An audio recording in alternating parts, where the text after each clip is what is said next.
Hello, everyone. Welcome.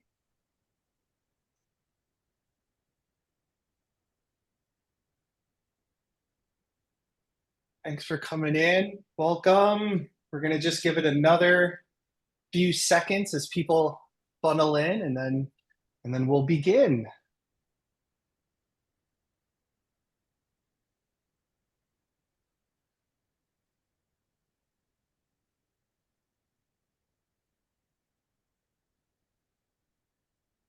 All right. Looks like everything's stabilizing. So we're gonna get kicked off right away here. Welcome everyone. Thank you for joining today's webinar, How to Manage UFLPA Detention Risk in 2025. We're thrilled to have you as we dive into the most pressing supply chain challenges that companies are facing, navigating and mitigating the risks of detentions under the Uyghur Forced Labor Protection Act. I'm Dirk Demers. I'm the head of customer success here at Freedom. I'll be your host for today's discussion. With the UFLPA enforcement evolving, businesses constantly have to stay ahead of the curve to protect their supply chain and minimize detention risks. Before we hop in, I do have a very short video that I want to show. It's going to give some historical context around both the UFLPA as well as some current events. So I'm going to get right into that here, and then we will continue the discussion.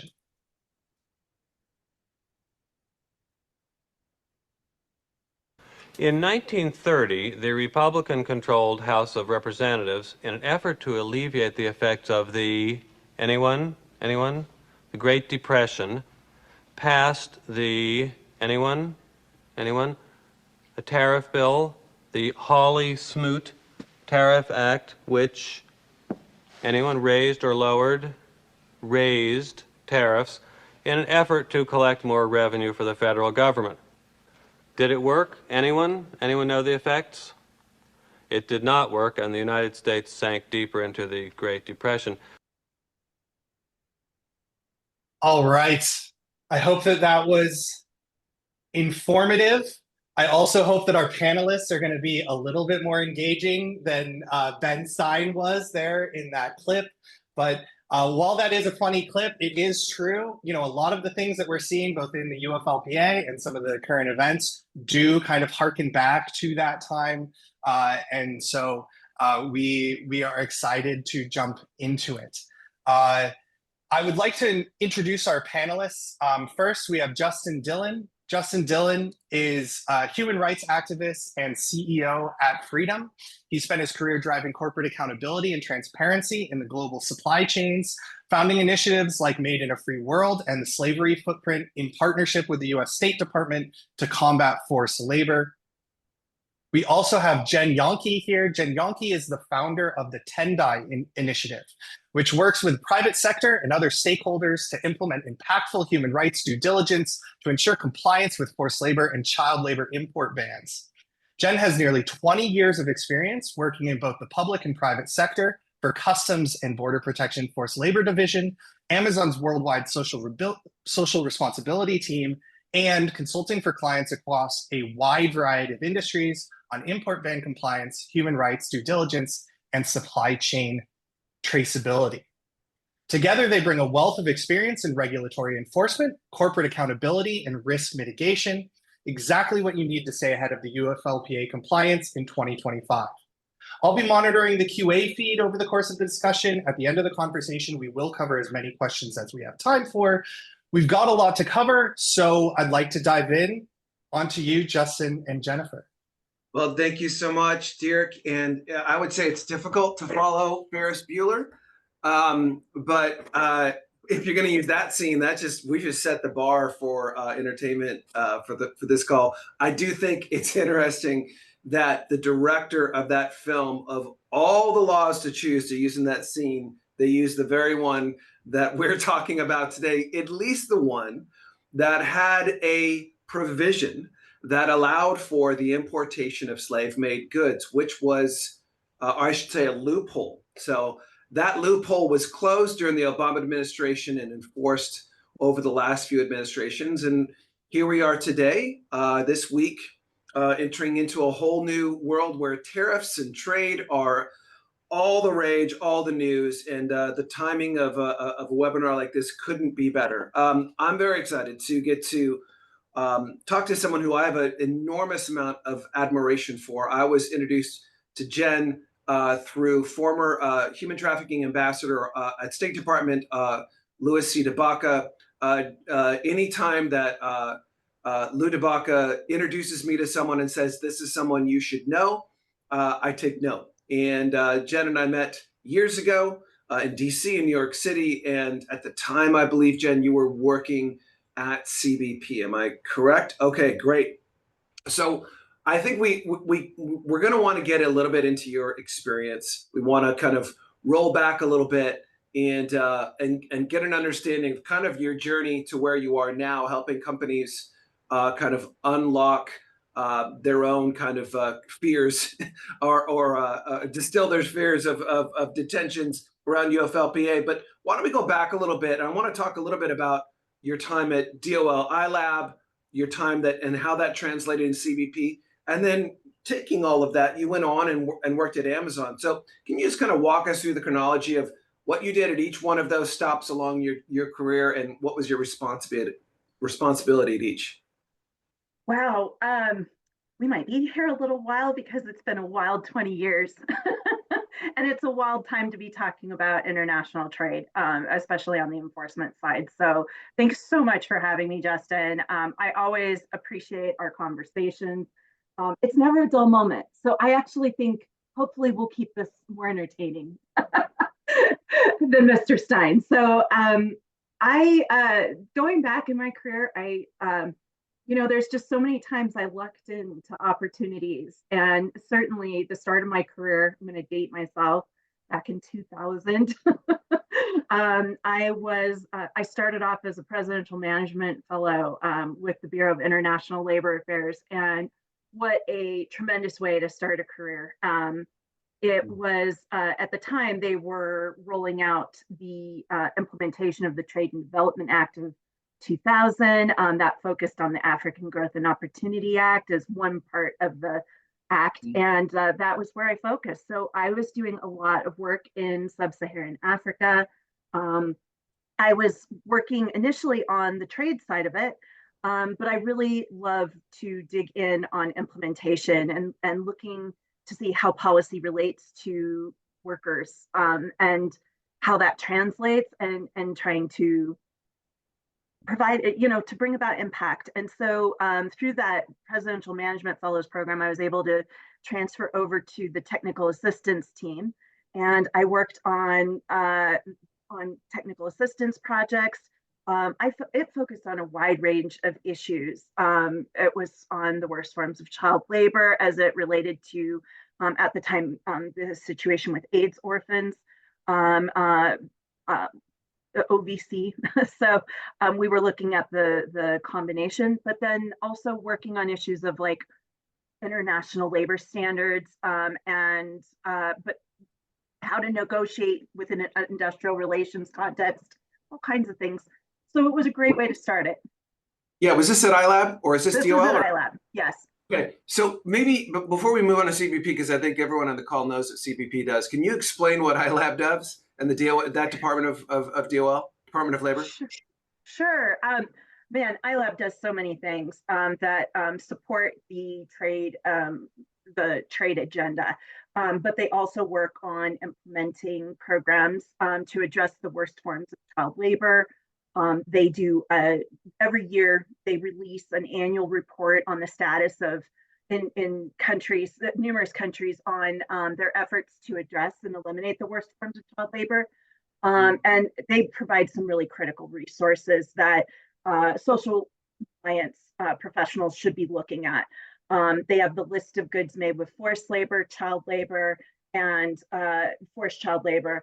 They also have a supply chain app and resources and an info hub for responsible sourcing. So I would encourage everyone here to look at those resources. They continue to work on technical assistance, and they're involved in contributing to the trade agenda and trade implementation of various trade programs. I'm certainly not doing them justice. They are also our labor diplomats overseas. So I think for everyone on the call, it's important to know about this resource because it does tie into what I believe most everyone's work here is. The Department of Labor's list of goods and commodities made with forced or child labor, and you're going to hear a distinction here called the worst forms of child labor. Maybe we can stop and just so everyone understands the difference. There is child labor according to the UN. There's child labor, and then there's which I'm pretty sure I did, which was helping the family out, working at the, I mean, I didn't do the level that I've seen, but like this is child labor, like working on the farm, helping families out. It's very much contributory to more of a family setting. And then there's the worst forms of child labor. Maybe you can give us a kind of a breakdown of what are the conditions of what falls into the worst forms of child labor. Sure. So the definitions here are actually really important for social compliance professionals to understand. There are differences and they have regulatory implications. So yeah. What you and I did as kids, Justin, helping out around the house, working to support, helping our families, doing our chores, that's actually considered child work. And it is, there's nothing wrong with it. And I certainly apply that to my child. He's got a long list of chores he needs to do. The child work does not fall into the regulatory definitions. It's important to note that. Then you have child labor, and that's, it's hard to explain child labor. I think where you distinguish it from the worst forms of child labor is that it may be labor that interferes with their opportunity to obtain an education. The worst forms of child labor focus more on not only are they losing access to the opportunity for education, but they're involved in some of the worst forms of employment. And it's not necessarily formal employment. So this really runs the spectrum from children engaged in agricultural work where they may be exposed to pesticides that have long-term implications for their health. They may be exposed to poisonous snakes or other wildlife in that context, or they may be using unsafe tools. That's kind of the start of the spectrum. And then it runs the gamut from like children in mines, things of that nature, where their health and well-being are jeopardized by virtue of being involved in that area of work. And then it goes into informal work that's detrimental to their well-being. So it would also run the gamut into, I don't know, poultry processing in America? Yes, I think what we've seen is that there have been deaths associated with children, where youth in particular working in this sector. And so it applies here, but it applies overseas as well. Okay. All terrible stuff. Yes. And all of us, our hearts go out. However, we've got jobs to do. So how does this list apply to our jobs? This list comes out, and just we appreciate the work at DOL, appreciate the work that they do. Believe the list. That data, actually, we use that data as part of Freedom's algorithm because it's so well researched. You're like, all of our customers are getting the benefit of the DOL data distributed across their supply chain. And we think there's a real benefit to that because there's no reason to redo the work of Transparency International or Department of State Trafficking and Persons Office, or great work. No one else can do that. It'd be extremely expensive to do that level of research. However, when it is, I don't know, I'm going to get this wrong, but when their list says, yes, poppies in Thailand, I don't even know if there's poppies in Thailand, but I'm just going to throw that out there. Like, because it's very like, okay, what do I do with poppies in Thailand and how that relates to my supply chain? That data has been handed over. And I want to talk about this. Like, it's a little unusable in its own format for supply chain professionals, unless you're directly buying poppies or nickel from, Nicaragua, or you name it. Well, I'm getting it all wrong.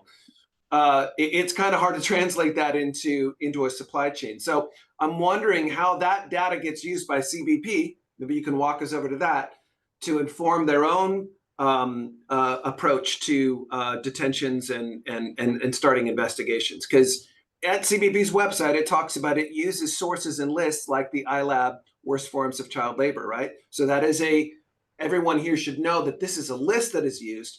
But how is it used by CBP? Can you give us some secrets? We won't tell anyone. Oh, well, sure. I do have to start by saying the work that I did for CBP, it was law enforcement sensitive, so I have to be careful here in terms of how I talk about things at We get CBP. it. We get it. I have to start with that disclaimer, and so can't get into secrets, but All certainly right. talk about Shoot. the relevance. No, it's okay. I don't think this is a secret. Um, First of all, just to kind of take a step back, because we were talking about definitions, this list of goods has a list that indicates risk for forced child labor, which is different from the worst forms of child labor. And so that has to be noted that the CBP's legal authorities, Section 307 of the Tariff Act, that focuses in on forced child labor. And so it's important to make that distinction as we're talking about child labor. However, Canada has a law that focuses on child labor for anybody under the age of 18. So as we're talking about these definitions, and we think about how they fit into the regulatory landscape, not only in the US, but elsewhere in other jurisdictions, it's important to note and distinguish between these areas of risk. Moving on then to how you would use these resources, I absolutely agree that you need to integrate information from these resources into your risk assessments, which a lot of companies are doing in order to target their high risk industries. And so if you're importing or you believe that you may be importing an input or a whole good that's made in any of these risk areas, that's an indication you need to dive deeper and find out more about who you're sourcing from, where they are, and get a more granular risk assessment of your supplier. And to do that, you need to know your supply chain. So, which we're going to dive into. But I did want to kind of preface it with understanding you really got to be paying attention to those lists. Well, so counter to that, I mean, on top of that, is CBP paying attention to those lists? I mean, how could they not? Okay. Perfect answer. How could they not? Okay, all right, we get it. So the point is, to everyone here, it's a list you should get to know. It's a list that you should figure out how to distribute across your supply chain, anywhere your supply chain, whether or not you're interested in transparency is interested in you, and that just seems to be the way of it. And getting those. It seems like it can be overwhelming for folks that are trying to understand the supply chain. This is one of like 100 jobs everyone here has to do. So ways in which you can kind of hack that transparency of using, figuring out what those lists are and distribute across your supply chain is one of those hacks to kind of stay ahead of it. Okay, next question. We're going to get into CBP and you're going to tell us all the secrets. That's what we're all here for. So thank you for that. But one secret that we need to understand in the world of the alphabet soup of Washington, D.C., what does FLEF? Okay, we got to work on. We all got to work on. I know a lot's happened in D.C. Someone needs to open up an office of acronyms and fix that. I'll go first. Can you tell us what FLEF does? Sure. So the FLEDF is an interagency mechanism that was established by the USMCA Implementation Act, and it essentially creates an interagency process through which forced labor import bans are monitored and assessed. And this is particularly important to the UFLPA implementation. It is chaired by the Department of Homeland Security, and it includes a number of members. So you have USTR, Department of Labor, Department of State, which is noteworthy, Department of Treasury, Department of Justice, and Department of Commerce as members of the FLEDF. And then there are also additional observers that are involved in its operation. Okay. Back when I did a lot more with Department of State, every year there was a meeting. They with the president, they would do a meeting about human trafficking and the state of that. One meeting every year. I remember that. Does that still go on, or is that still kind of like locked in, or is it no? Well, we have a new administration, so I think a lot is in flux. I'm not entirely sure how that will proceed. But I will say that another resource that we should be paying attention to are trafficking in persons annual reports that focus on human trafficking, including forced labor. So another resource for you to incorporate, you and our clients to incorporate into their risk assessments. Yeah, it's just so everyone here knows, around June-ish every year, the State Department Office of Human Trafficking, that name, the office name may change. Everything's up for grabs right now. It's currently called JTIP. That office puts out a report. It's really, really well researched. All the embassies have to report in. I mean, imagine just having, you know, researchers in every single country doing an analysis on forced and child labor. Am I correct? It's human trafficking generally. So child trafficking, I'm sure, yes, it is included. Okay, all right. It's well worth reading. There's a big announcement every year. So FLEDF is kind of like the connector between all of these agencies that are doing some type of work on this. How does FLEDF connect to CBP? Does it connect? Well, CBP is part of DHS, and so it's important. Yeah, Right. We know the bureaucracy is it can be difficult to manage. It's separate and yet part of. So in this space, I have to like fully disclose, I was not with CBP at the time that the FLEDF was established. Right. So I want to be transparent about that. Sure. But I will say that this is where you're seeing a lot of activity in this group on the UFLPA. And so this is where where it's notable to watch what this group is doing, how they're talking about forced labor import bans and enforcement. It could give you indications about where they're headed. Okay. All right. We're going to talk a little bit more about your work at Amazon as we talk Amazon and then your consultancy as well. But we really just got to kind of cut to the chase. And the reason we're all here is, are risk detentions going to go up this year or not? Yes, I would say so. Okay, we're done. There's just, yeah. Oh, okay. Let's watch the rest of Ferris Bueller. Okay, that sounds great. I'm out of here, Justin. Go ahead. There's a lot of people right now in international trade. There's no doubt about it. But there's a lot of uncertainty. But I think that it is. This is an area that we're going to see more activity in, and it's not that they haven't been active. I think we're going to see more, and the shape and form of that, though, may not be what people are automatically thinking of. I mean, at the top of mind, of course, are additional detentions, additional companies added to the UFLPA entity list, and additional sectors added to as high priority sectors for enforcement. I do expect to see more of that in the next year. I think we should expect to see that, and generally in trade enforcement, it's a safe bet to say we're going to see more. I don't. So let's back that up, because both you and I, Freedom, are solution providers for that problem. So of course we want it to. I mean, we don't want it to go up, but like, it goes up is good for business. I'm just calling it what it is. Everyone, let's just be real.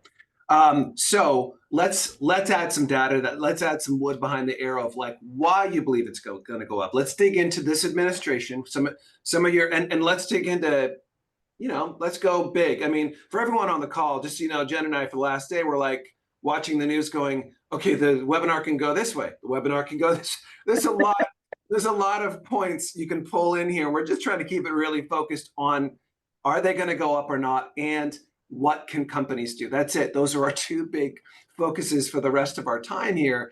And I think we need some more wood behind the arrow of why you believe it's going to go up. Yeah, you're absolutely right. And I would say there's a lot that I'm watching right now. But I will say, generally, UFLPA enforcement has bipartisan support. So CBP has been adding, or the FLEDF, excuse me, has been adding entities to their enforcement list. 150 now, or like something like 150? Is it almost 150 entities? They just added 25 before the end of the Biden administration. I expect to see more coming, but under the new administration, as I mentioned.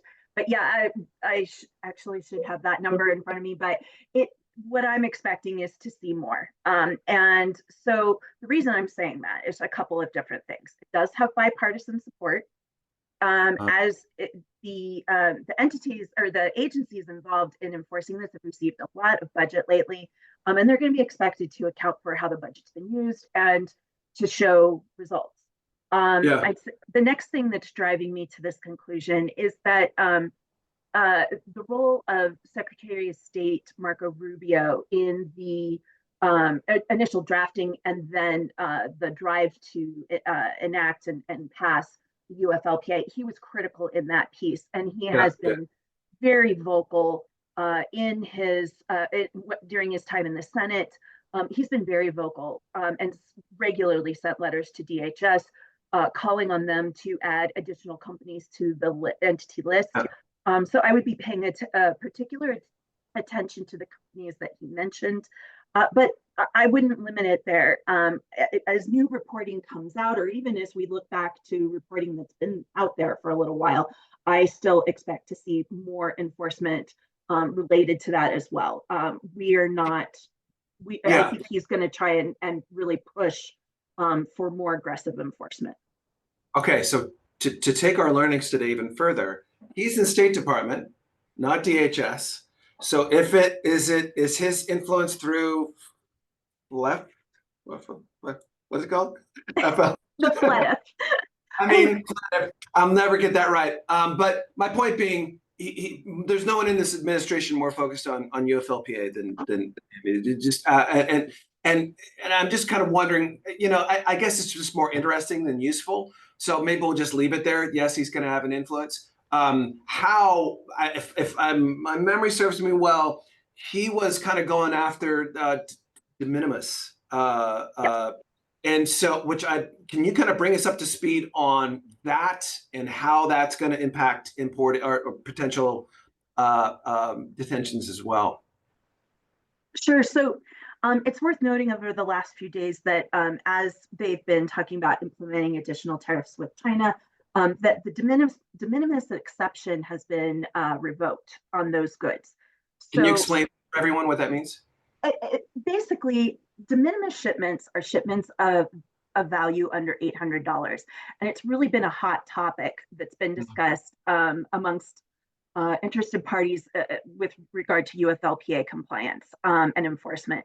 A lot of this has really been focused on the apparel industry and small shipments that come across through that, under that de minimis loophole. And there were questions about whether they included Xinjiang cotton. And so as that came into the US, there were a lot of calls to revise and to review and update the de minimis exemption. So this latest action is focused solely on goods subject to the tariffs in China, but the de minimis exemption, sorry, try saying that 5 times fast. That's not easy, but anyway, I'll try to continue. De minimis exemptions apply to other countries. And so when you look at where UFLPA enforcement has taken place, it's really come from applied to shipments from other countries, such as Malaysia, Thailand, Vietnam, there's been enforcement elsewhere. And so really, companies should be looking more at those de minimis shipments that are coming in, if they're the importer of record, and really be looking at how they're applying their due diligence process to that. Some more work. Yes, I'm sorry to say. So fun. That's what everyone here came for, to learn that there's more work. I think we're going to get into how to do that work better here in a minute. But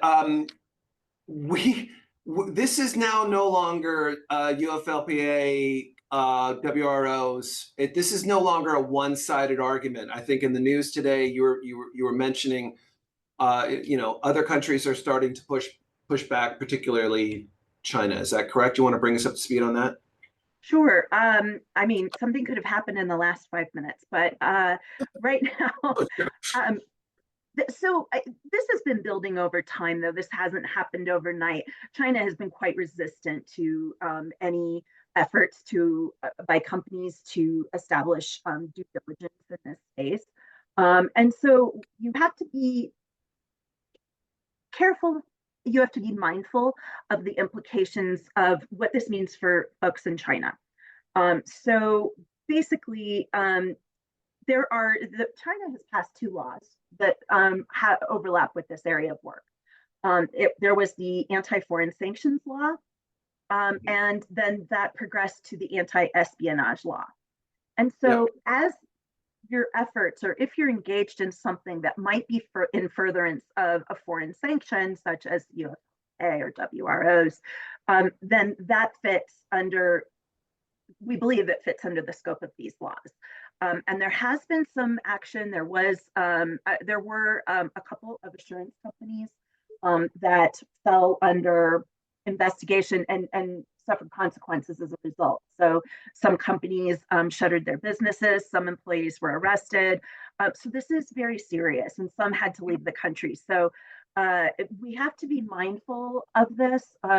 So the most recent development is that PBH has been under investigation for improper conduct as it relates to Xinjiang.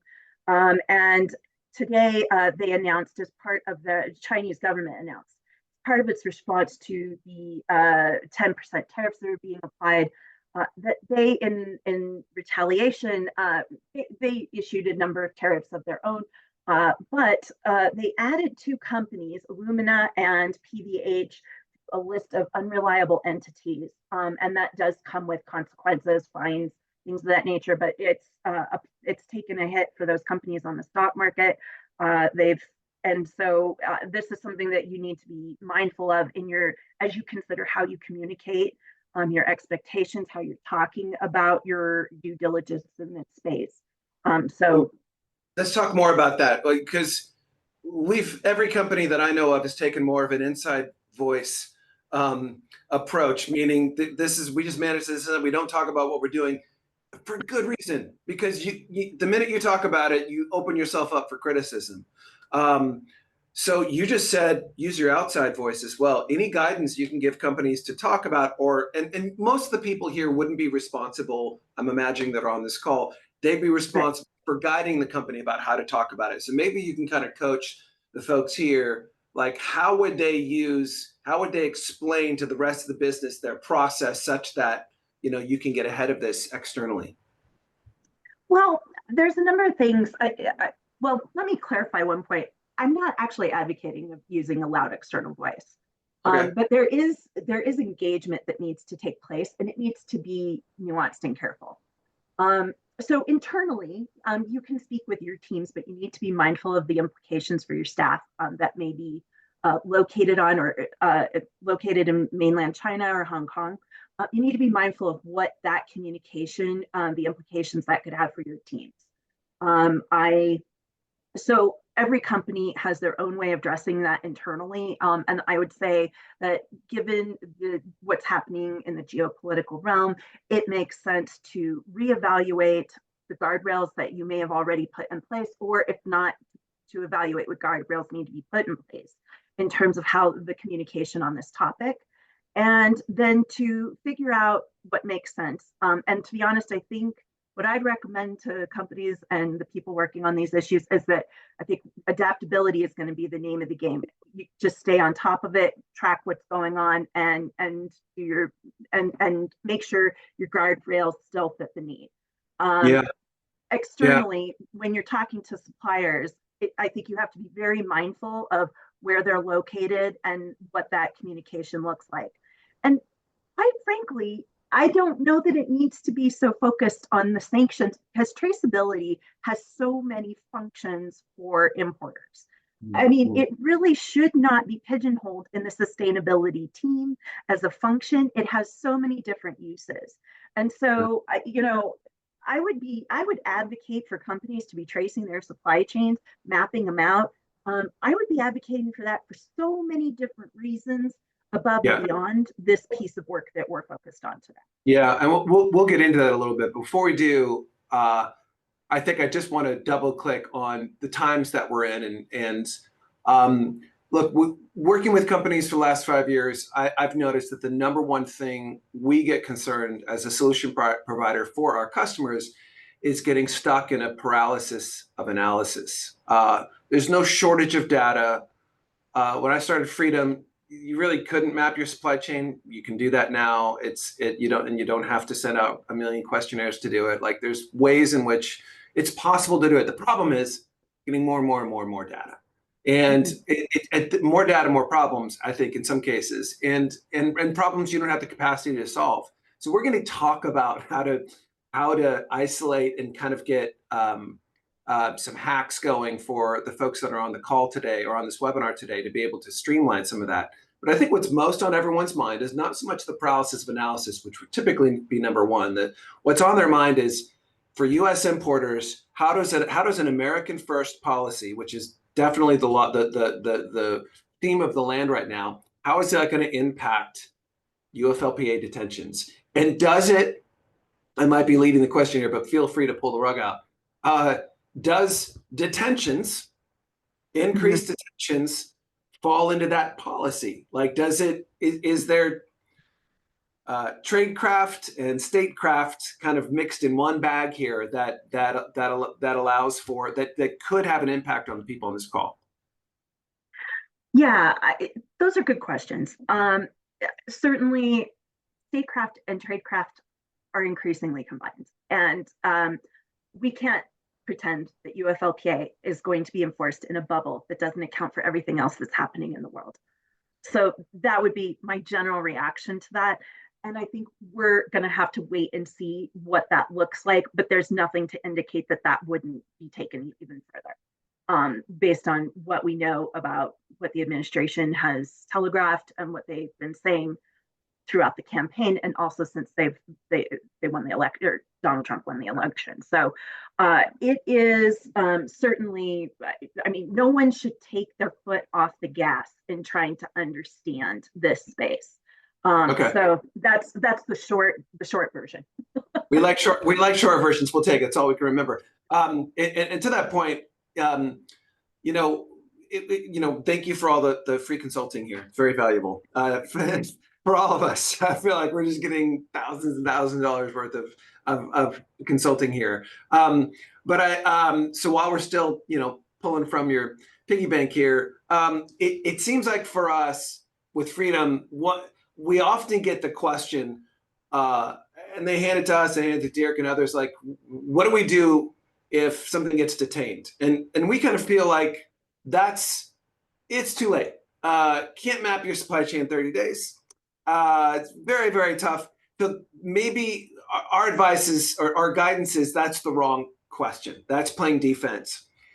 We want to try to help our customers, which this is one of 100 jobs, right? They've got other things to do. It's like, how do we help you play offense? And offense isn't like risk reduction or risk management. It just feels like you're just, trying to put a fire out with a water pick. Like, you have no idea what you're doing and if it's having any impact. And so I'm just wondering if you've got any guidance around how the folks in this call today can take a more playing an offensive stance than just the defensive, like, well, if it gets detained, I guess I'll deal with it and all the rest of it. Any guidance there?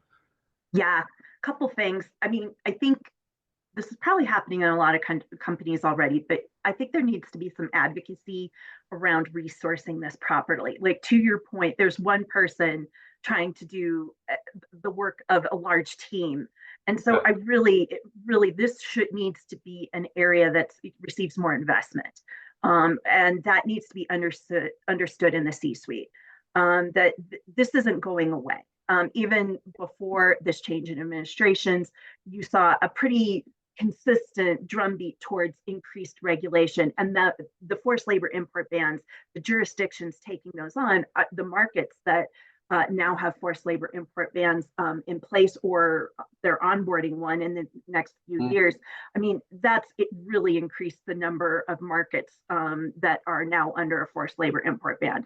So you can't ignore the need in this area. So I strongly recommend that people start advocating for those resources. Probably already are, because they're the one person doing the job of 10 people. So I don't think I'm telling them anything that they aren't living on a day-to-day. But the second thing is more tangibly. You talk about offense and defense. I talk about a proactive, not a reactive approach. It's all the same thing. So you do not want to wait until a detention has been issued. In my experience, what happens is, especially if it's like a raw material or it's something deeper in the supply chain, an input, companies will, communicate to their tier one suppliers, don't source from this entity, and then they expect it to cascade down their supply chain. That is wholly insufficient.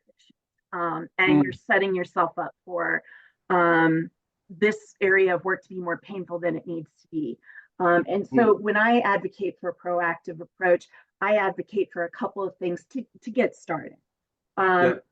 One thing that I advocate for is to start developing a mock petition, admissibility petition, for your areas of high risk in your supply chain, because you only have a very short period of time to pull in and try and access all the documentation you need.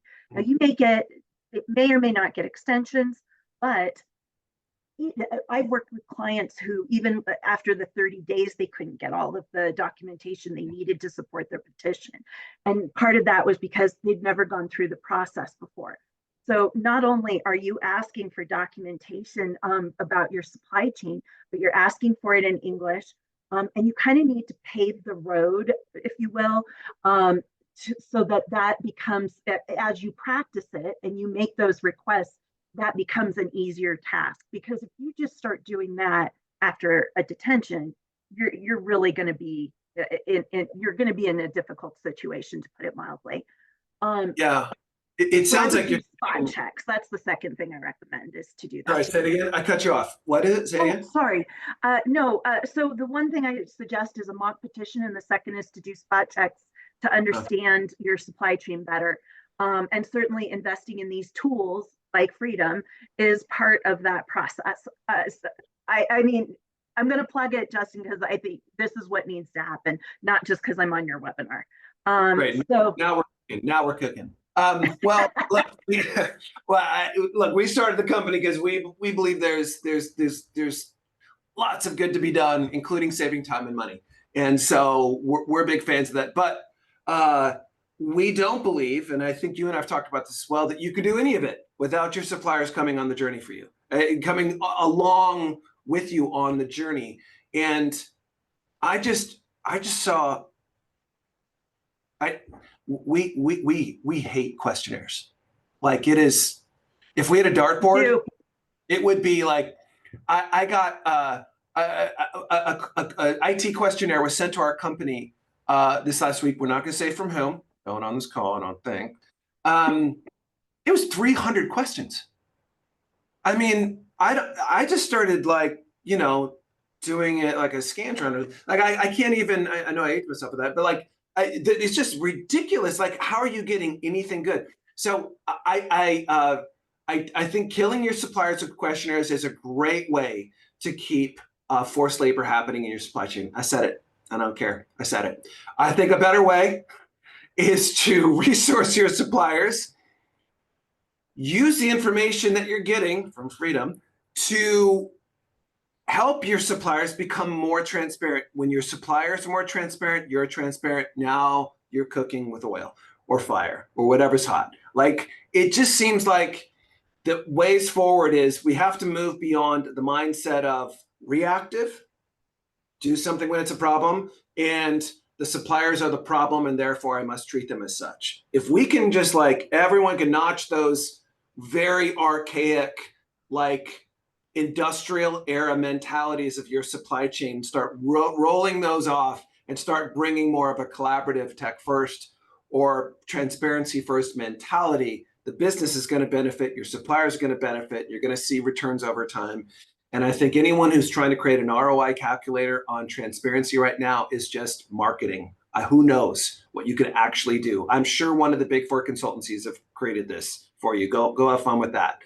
But for sure, this is going to, over time, have a benefit. And it seems like getting your suppliers involved, as you're saying, and being wary of them, that they might have challenges and danger and all the rest of it. That, to me, seems like a way to win the game, play offense, and bring your suppliers involved. Jen, thank you so much. I think we're going to open it. I'm going to hand it back. What? I mean, like, on the money. It's 9:45 where I'm at. Like, we're just killing it. Everyone's done with their sandwiches and their banana for lunch on the East Coast. So, Dirk, you want to take over? Are you done with your ham sandwich and banana, Dirk? That's what I made my son this morning for lunch. So I just wondered, that's a theme for me. I was gonna do a bit when I turned my camera off and do my best high school Ferris Bueller high school kid impression waking up, but y'all were too engaging. I couldn't even pretend to do it. So thank you very much for that. I am going to show very quickly just a very quick, tangible example of a lot of the stuff that Jen and Justin were talking about. So in November, the UFLPA increased their watch list, the number of entities that they put on a watch list, and added 37 to them. There are probably some people on this call that received an email from me around that time saying that they were actually connected to one of those entities through one of their suppliers. So I wanted to show a quick example. I love this example for multiple reasons, not the least of which is because it is nuanced, as Jen was saying. And so this example shows you that Tianjin Kunyu International Company Limited, which is one of the entities that was added to the UFLPA flagged entity list, is connected to the workwear group based out of Australia. We've got a ton of connections to this entity. And this connection is actually made through a logistics operator. So the reason I love this example is because it is an example that actually probably is not a tangible issue for this supplier. Because it is routed through a logistics provider, most likely the connection is not direct. However, it does still warrant getting an answer from your supplier. So in this example, with our suppliers, we told them that it would be awesome to click this little PDF button, which gives you a rundown of the connection from the supplier to the problematic entity, and then send this out to the supplier for comment. The things that we would ask is, hey, can you confirm that this logistics operator is sending you product? Can you confirm that that logistics operator is not being used by one of these problematic entities? And then you may not get this information, but it would be really awesome if you could tell us what suppliers are actually utilizing this logistics partner so that you have a comprehensive list, so that in the case that you get a hold or something like that, as Jen was saying, you already have this information, right? Because otherwise, if you were to reach out once something was already held, there's no promise that you can get that within the 30 days. So we don't want to, bore you with the specifics too much, but we wanted to just show you really quickly how you can potentially use supply chain mapping to look at this stuff proactively and say, oh, this is a problem, or this might become a problem for us in the future. And so we're going to proactively reach out to our supplier, not in an accusatory way, just in a sort of, hey, we found this. We don't even know if you're aware of this connection, but this could be something that causes you issues in the future. And so if we can get information about it proactively, that would really help us. So that's all we wanted to show from a system and from a kind of mapping standpoint. I do want to toss it back. Justin or Jen, do you have any last thoughts, any questions you want to answer, anything that popped up before we give everyone a little bit of time back? Yeah, I don't have any questions, but if anyone has questions for Jen, this is the time. Free 99 consulting happening right here.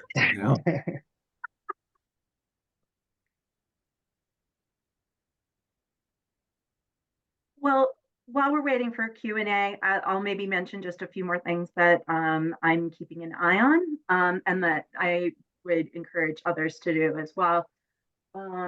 So when we're talking about what we're expecting, some of the things that I'm looking at, I expect to see pressure on our USMCA partners to start enforcing their forced labor import bans more. I also expect to see them maybe coming more into alignment with entities that have already been listed in the US system. So that's something that I'm keeping an eye on. Also, there's been a lot of budget allocated to the team working on criminal investigations. We haven't seen any charges announced, but I do expect to see more of that in the coming year, maybe two. That's not a fast process, so I'm mindful that things have been working in the works for quite some time, and so we'll see if something comes of it in the near future. Also, I'd be really on the lookout for transshipment because I think that any issues of transshipment are going to be dealt with very aggressively where they're found. And so something I would keep an eye out on as well. That's great. Thank you so much. Well, it doesn't look like we've got any more questions coming in. I cannot believe you're not saying Bueller. Bueller. You is that a better tee up for people not answering your questions? You'll never get this again. Oh, missed opportunities. All right. Thanks, everyone. Thank you. Thanks, everyone. We appreciate it. We did get a question about the you. recording. We are recording this, and we'll be sending this recording out to everyone once it's loaded and we've cleaned it up a bit. Bye-bye.